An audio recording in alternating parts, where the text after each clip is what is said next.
Hey everybody, this is Lorenzo Gomez, the Urban Nerd. I'm coming at you today for the second part of my response video from this really nice gentleman who tagged me in a video on Instagram, and he had 2 questions.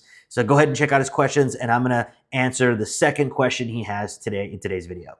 Check it out. Those are my 2 big takeaways. Who can most easily afford it, and who is it going to benefit?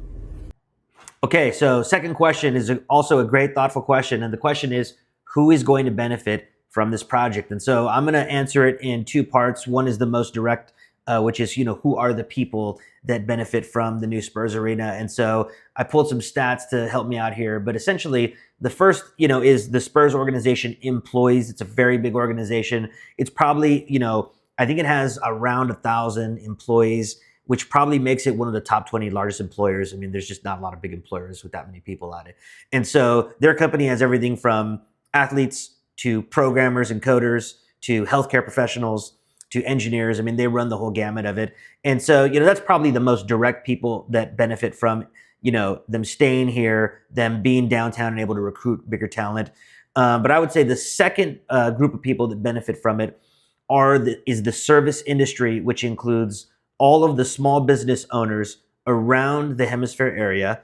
So all the restaurants and bars there, all the retail shops there, all of the restaurants, bars, and retail in Southtown and Lavaca, and everything that's on, in the downtown tourist zone, which includes the lower level of the Riverwalk. And so if you don't know, the San Antonio food and beverage sector is huge. It employs, I think it's about 120,000 or 140,000 people. It's really crazy.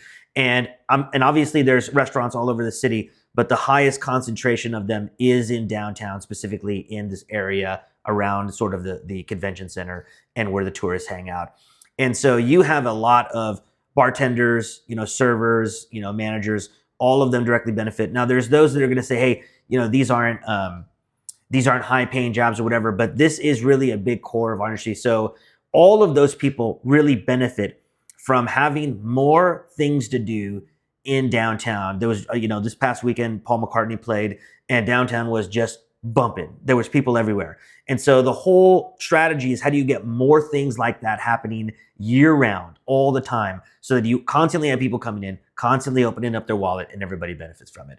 So the second part of my answer to the question is, I want to change the frame, and I want to say, hey, I want you to look at this project, the Spurs Stadium, the same way that you would look at the airport.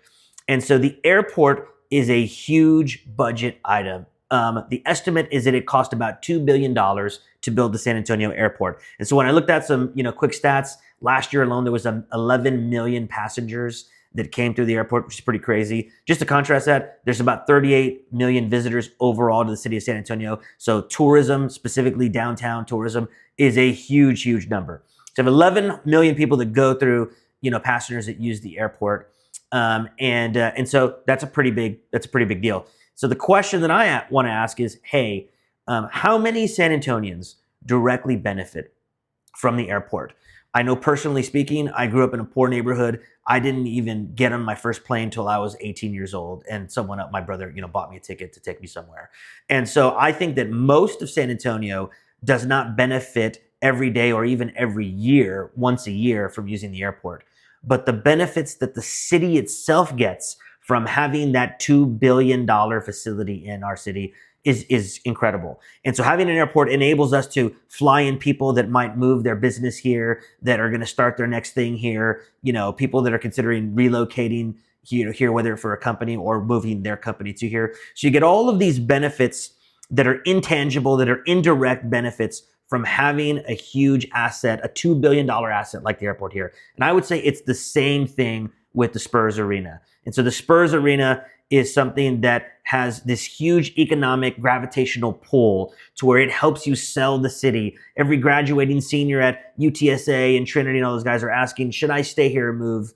And these are the kinds of things that actually keep you and want to keep you in a city that's really exciting. And so I would say that's my second part of the answer is, don't look at it as a standalone, look at it like the airport. What is the benefit that we get as a city as a whole, not as individuals? Great question. Once again. And so I'm going to be doing a couple more videos like this. So hit me up in the comments or in the DMs. Go get educated and on props A and B, and go vote November 4th. Make your voice heard. Thanks.